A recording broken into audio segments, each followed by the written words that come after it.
Uma audiência pública sobre a maioridade penal lotou o plenário da Câmara durante 2h30. 30 entidades e movimentos sociais participaram do evento organizado pela Procuradoria Especial da Mulher. A audiência discutiu o projeto de lei federal sobre a redução da maioridade penal de 18 para 16 anos. O encontro, que aconteceu no dia 10 de junho, teve início com o juiz da Vara de Infância e Juventude de Guarulhos, Iberê de Castro Dias. Estamos em vias de ver o projeto ser discutido, debatido e votado no parlamento. O projeto que prevê a redução da maioridade penal dos 18 para os 16 anos. Eu não vou ficar aqui tratando de achismo.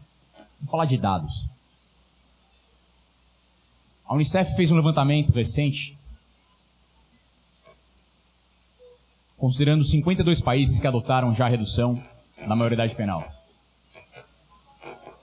Dos 52 países que adotaram a redução da maioridade penal, os senhores sabem quantos observaram consequente redução da violência urbana?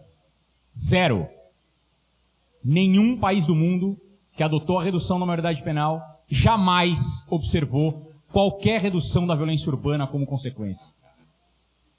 A questão não está em não se preocupar com a violência urbana. Pelo contrário, todo mundo aqui tem miolos. Se a gente tomar um tiro na rua, no meio da testa, todo mundo aqui vai para o mesmo destino. Ninguém está afim disso. A questão não é se despreocupar com a violência urbana.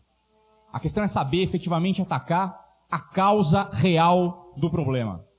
Os senhores sabem qual é o número do projeto, da emenda constitucional, que veicula a redução da maioridade penal de 18 para 16 anos? É a emenda 171. Não podia ter número mais razoável para uma emenda que é um verdadeiro engodo eleitoral.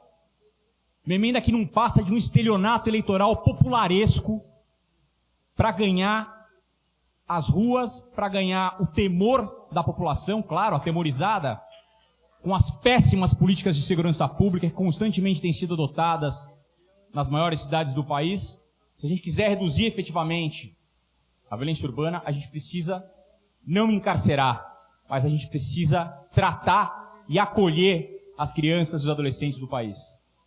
Isso não é um trabalho que a gente vai resolver do dia para a noite. A gente tem o péssimo hábito imediatista de achar que uma questão que se desenrola há 515 anos, literalmente, vai se resolver numa canetada de uma emenda constitucional pífia como essa. Na sequência, o defensor público Luiz Eduardo Coelho também se manifestou contra a redução. Na verdade, o que se pretende é dar aos adolescentes o tratamento que é dado aos adultos. Como se o tratamento que é dado aos adultos resolvesse alguma coisa com alguma finalidade. O Brasil, então, é um dos países que mais encarcera no mundo. Se formos limitarmos a Guarulhos, a população prisional passa de 10 mil presos. Se nós pensarmos no Brasil inteiro, passa de 500 mil presos. Significa que nós temos metade da cidade de Guarulhos encarcerada no Brasil. Essas pessoas não estão encarceradas à toa. Elas estão encarceradas e não existe nenhum projeto sério, organizado, que busque tirá-las daquela situação e melhorar a condição de vida delas, para que elas um dia não voltem a fazer aquilo que foi julgado como equivocado. A audiência contou ainda com vereadores, secretários municipais e deputados estaduais. Todos discordam da redução. Nós somos radicalmente contra a redução. O ano passado, nas eleições do ano passado, foi eleito um Congresso, uma Câmara dos Deputados, extremamente conservador, que está indo em cima e atacando os direitos e as conquistas que nós tivemos ao longo da história, depois do processo de redemocratização do Estado brasileiro. O Congresso conservador, que atacando o direito dos trabalhadores, com a terceirização, que nós sabemos quem é que está defendendo a terceirização, esse Congresso, aquela direita conservadora. agora está colocando a culpa na criminalidade, nas crianças e nos adolescentes e na juventude desse país. É um absurdo que nós tenhamos esse congresso com essa posição e nós, nos movimentos sociais, todos os movimentos sociais, não devem ficar aqui só discutindo, ir para a rua, protestar. Quem é a favor da redução? São 3 argumentos mais utilizados. Primeiro, você defende porque seu filho ou sua filha nunca foi morta por alguém. Esse é o primeiro argumento de quem é a favor. Segundo, argumento mais comum que você vê no Facebook. Quem tem idade para votar também tem idade para pagar pena. E terceiro, quem faz coisa errada tem que pagar. Só que o que não se discute, e aí acha que o jovem hoje, menor de idade que comete crime, não é punido, o que é um mito. Porque o jovem hoje é punido. Existem punições para os jovens hoje, né? É previsto 5 punições no ECA. Então, não é que não há punição, é que é uma punição diferenciada da punição do adulto, por considerar que o jovem tem que ser respeitado o direito constitucional de atender os seus direitos na integralidade. Primeiro mito que nós temos que derrubar é esse. O jovem é punido hoje quando comete ato infracional. Segundo, que eu considero importante, nós não podemos confundir impunidade com imputabilidade. Porque o que eles estão querendo fazer com a redução da maioridade penal não é punir o erro, é imputar ao jovem a culpa pela violência urbana. Essa questão da redução da maioridade penal não se trata apenas de uma ação contra a juventude. O que nós estamos vivendo nesse momento no país é um grande refluxo conservador, é uma onda de conservadorismo que faz com que aqueles direitos que nós estamos lutando há décadas para avançar um pouco, agora, esse grupo conservador que assumiu o poder, quer regredir em tudo. É o mesmo grupo, doutor Iberê, que defende armamento. É o mesmo grupo que defende a indústria das armas. É o mesmo grupo que defende que não tem que ter igualdade entre gêneros. É o mesmo grupo que defende a pena de morte. É o mesmo grupo que defende a redução da maioridade penal. Porque é esse grupo que sempre governou o país e não admite que os pobres, que os negros, que as mulheres, que os homens da periferia, que os gays tenham um pouco de dignidade. Essa é a grande questão. Então eu penso que nós temos que nos posicionar terminantemente contra a redução da maioridade penal. Mas nós temos que nos posicionar também pela igualdade de gêneros. Nós temos que nos posicionar contra a pena de morte. Nós temos que nos posicionar pela dignidade humana. Nós temos que fazer uma política educacional voltada à questão da juventude e também de reavaliar o sistema prisional, né?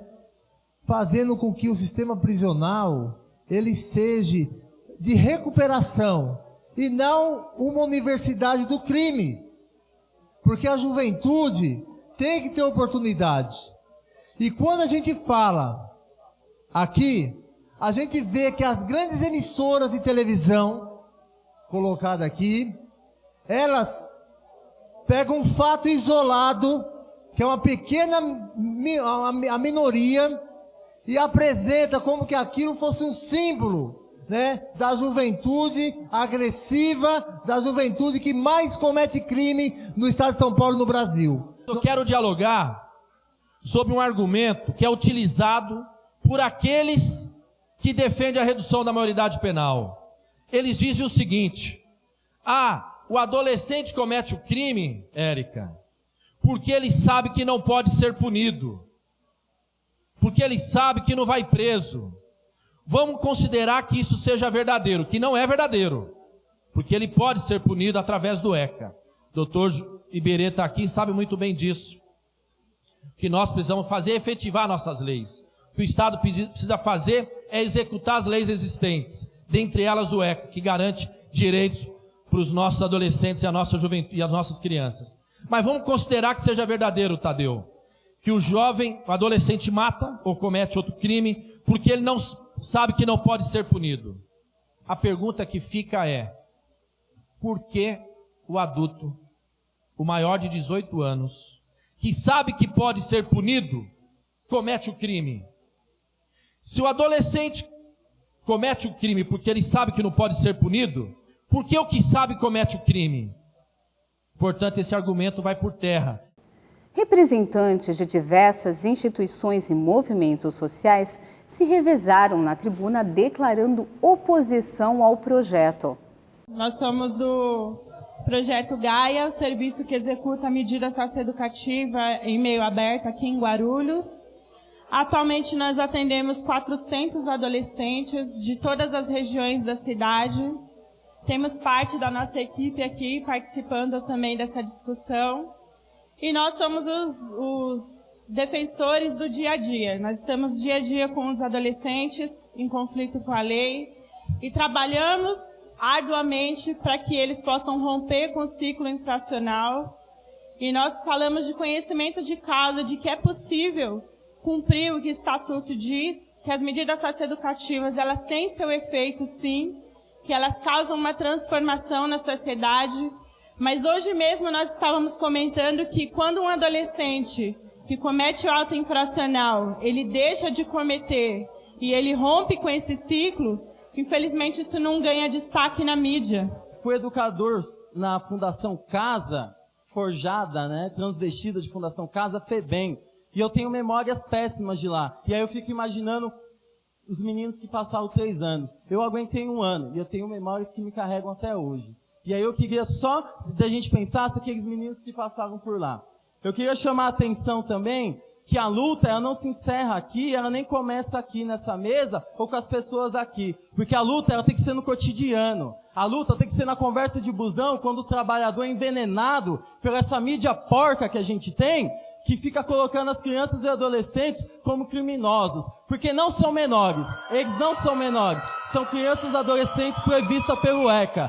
E é a classe trabalhadora que a gente tem que formar. Nós, enquanto educadores, enquanto militantes, temos que conversar com a dona Maria no ponto de ônibus, que está lá na fila para poder pegar seu cartão do SUS. Com essas pessoas que a gente precisa conversar e sensibilizar e mostrar o lado que a mídia não mostra.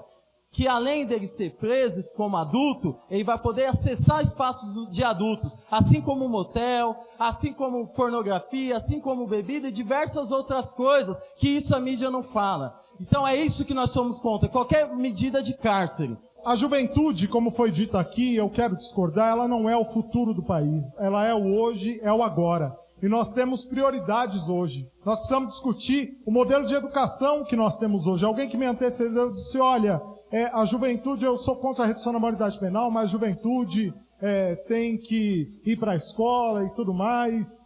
Mas dizer o seguinte, galera, como é que a juventude vai para a escola e vai aprender num lugar que por si só já parece mais um presídio, né? Parece que a mensagem que querem nos passar é o seguinte, olha, se acostumem com todo esse encarceramento, com toda esse monte de grades, porque futuramente vocês são potencialmente criminosos. Então, dizer que a discussão sobre a educação, sobre a reformulação do ensino médio, ela é muito importante para nós e está na frente da pauta contra a redução da maioridade penal. O evento terminou com a formação de uma frente municipal contra a redução da maioridade penal. Em nome da Procuradoria da Mulher e em nome dessa casa, a gente poder estar lançando aqui oficialmente a Frente Municipal de Guarulhos contra a redução da maioridade penal. A cidade de Guarulhos assina também as 18 razões contra a redução da maioridade penal, porque o ECA já responsabiliza adolescentes em ato infracional. Porque a lei já existe, resta ser cumprida. Porque o índice de reincidência nas prisões é de 70%, porque reduzir a maioridade penal não reduz a violência, porque o sistema prisional brasileiro não suporta mais pessoas, porque fixar a maioridade penal em 18 anos é tendência mundial, porque a fase de transição justifica o tratamento diferenciado, porque as leis não podem se pautar na exceção, porque reduzir a maioridade penal é tratar o efeito e não a causa, porque educar é melhor e mais eficiente do que punir, porque os adolescentes são as maiores vítimas e não são os principais autores da violência, porque na prática a PEC 171/93 é inviável, porque reduzir a maioridade penal não afasta criança e adolescente do crime, porque afronta leis brasileiras e acordos internacionais, porque o Brasil está dentro dos padrões internacionais e porque importantes órgãos têm apontado que não é uma boa solução. Então, você também assina? Então, quero deixar registrado aqui que a professora Marisa de Sá, vereadora dessa casa, procuradora da mulher, assina a Frente Municipal de Guarulhos contra a redução da maioridade penal e apoia também e assina as demais frentes estaduais e nacionais.